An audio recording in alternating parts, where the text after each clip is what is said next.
Like high consequences bring me back into the incontrovertible now.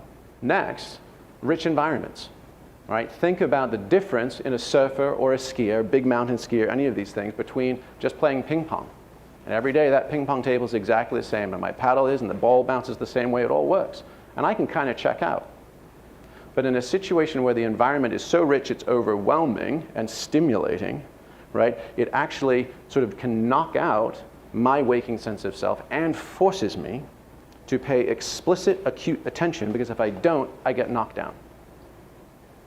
And lastly, high consequences, which I just kind of foreshadowed, right? There is no, in fact, Oscar Wilde, I think, famously said, there's nothing like the prospect of being hung in the morning to clear one's mind, right?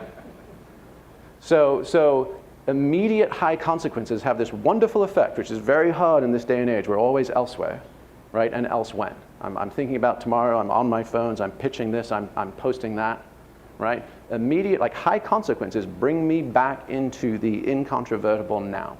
It is the only place that flow can happen, and if I get out of it, if I drift, I get spanked.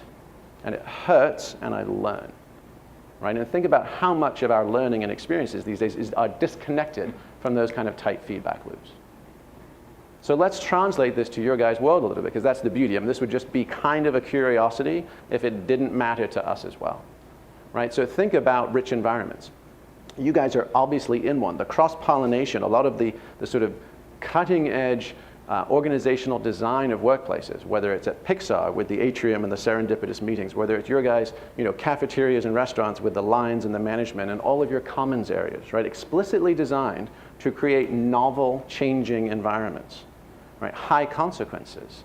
Obviously next door, right? Facebook's got the, ship fast, break stuff, right? Lean and agile design and development. The entrepreneurial mentalities that you guys have where failure is expected, because if you're not failing, you're not learning as rapidly as you might.